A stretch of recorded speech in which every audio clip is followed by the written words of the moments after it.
Assalamualaikum warahmatullahi wabarakatuh. Nama saya Kori Ahirawati, NPM 2001010041, Prodi Pendidikan Agama Islam kelas B. Di sini saya akan mempresentasikan materi fikih ibadah dari pertemuan 2 sampai pertemuan 5. Yang pertama yang akan saya bahas yaitu pertemuan 2. Pada pertemuan 2 kita belajar tentang pengertian fikih.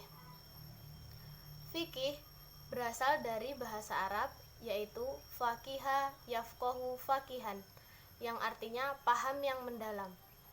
Ilmu fikih adalah ilmu yang digunakan untuk mengetahui hukum Allah dengan segala amaliyah, baik yang wajib, sunnah, makruh, mubah, dan yang lainnya, dengan digali dengan dalil-dalil yang jelas.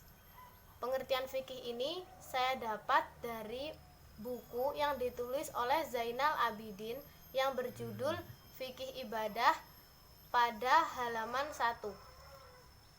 Materi yang selanjutnya yaitu pengertian ibadah. Ibadah adalah segala sesuatu yang disenangi dan diridhoi oleh Allah Subhanahu wa taala, baik dari perbuatan, perkataan, dan bisikan dari hati. Materi pengertian ibadah ini saya dapat dari buku yang ditulis oleh Zainal Abidin berjudul Fikih Ibadah pada halaman 8. Materi yang selanjutnya yaitu tujuan ibadah. Allah Subhanahu wa taala mewajibkan untuk kita beribadah dengan tujuan agar kita terhindar dari hal-hal buruk yang terjadi baik di dunia maupun di akhirat. Dengan beribadah diharapkan agar kita mencapai pada tingkatan yang takwa. Takwa adalah menjalankan segala perintah dan menjauhi segala larangannya. Tujuan ibadah ini saya dapat dari buku yang ditulis oleh Zainal Abidin, buku Fikih Ibadah pada halaman 15. Yang selanjutnya materi pada pertemuan 3 yaitu prinsip-prinsip ibadah. Prinsip-prinsip ibadah yang pertama yaitu niat kepada Allah Ta'ala. Allah berfirman dalam Quran surat Al-Fatihah ayat 5 yang berbunyi Bismillahirrahmanirrahim, Iyyaka na'budu wa iyyaka nasta'in, yang artinya hanya kepadamu kami menyembah dan hanya kepadamu kami mohon pertolongan. Dalam ayat di atas dijelaskan bahwa kita dalam beribadah harus hanya kepada Allah, tidak boleh meminta pertolongan kepada yang lain selain Allah Subhanahu wa taala. Prinsip yang kedua yaitu ikhlas. Ikhlas yang berarti murni. Beribadah secara ikhlas maksudnya adalah beribadah secara murni dengan niat hanya karena Allah Ta'ala, bukan dengan adanya motivasi-motivasi lain di belakang. Prinsip yang ketiga yaitu berdasarkan Al-Quran dan Sunnah. Ibadah yang kita lakukan harus berdasarkan ajaran Islam dan Sunnah. Materi prinsip ibadah ini saya dapat dari buku yang ditulis oleh Tantowi, buku ibadah praktis yang terdapat pada halaman 3. Yang selanjutnya yaitu ruang lingkup ibadah. Ruang lingkup ibadah itu sangat luas. Semua perbuatan baik yang kita lakukan bisa dinamakan ibadah dengan syarat harus mencakup yang pertama, amalan yang kita lakukan harus sesuai dengan Al-Quran dan Sunnah. Jadi amalan yang kita lakukan harus diajarkan dalam Al-Quran dan Sunnah. Yang syarat yang kedua yaitu ketika kita melakukan amalan tersebut harus adanya niat dan tujuan yang baik. Prinsip ibadah ini saya dapat dari buku yang ditulis oleh Zainal Abidin yang berjudul Fikih Ibadah pada halaman 17. Yang selanjutnya yaitu syarat diterimanya ibadah. Syarat diterimanya ibadah ada dua, yaitu yang pertama ikhlas. Dalam beribadah kita harus hanya ikhlas kepada Allah Ta'ala. Harus ikhlas kepada Allah Ta'ala. Tidak boleh adanya motivasi-motivasi lain. Yang kedua yaitu al-mutaba'ah, yaitu harus sesuai dengan Al-Quran dan Sunnah.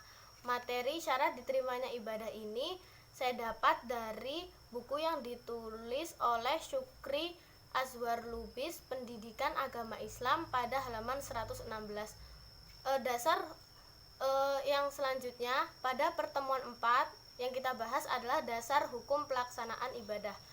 Dasar hukum pelaksanaan ibadah terdapat pada surat Az-Zariyat ayat 56 yang berbunyi wa ma khalaqtul jinna wal insan illa liya'budun, yang artinya dan tidaklah aku ciptakan jin dan manusia hanya karena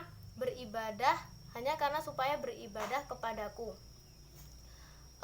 Pelaksanaan ibadah ini saya dapat dari buku Fikih Ibadah yang ditulis oleh Zainal Abidin yang berjudul Fikih Ibadah pada halaman 18.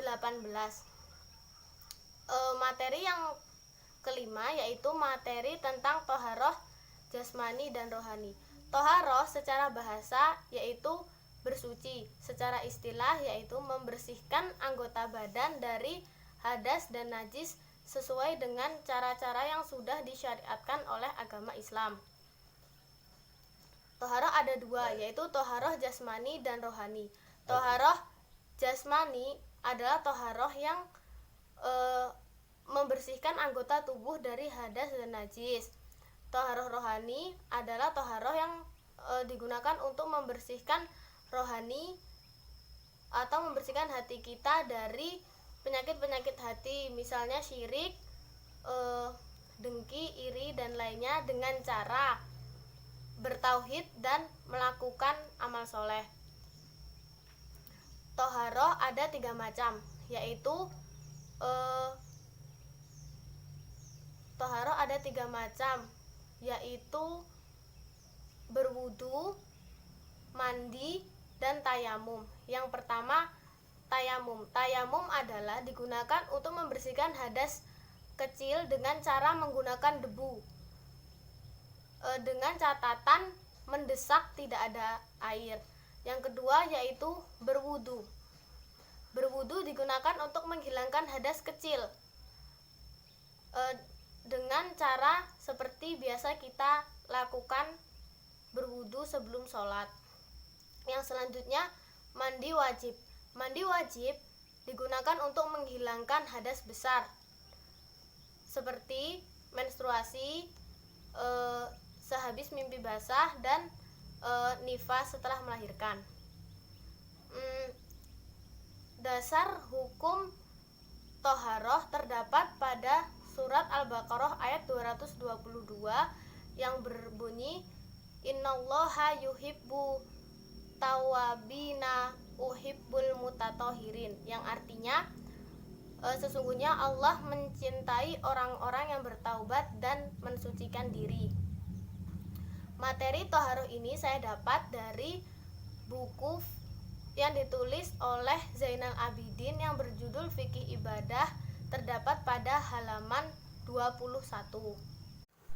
Maaf, di materi pertemuan 2 saya ada yang kurang menyampaikan, yaitu materi tentang macam-macam ibadah.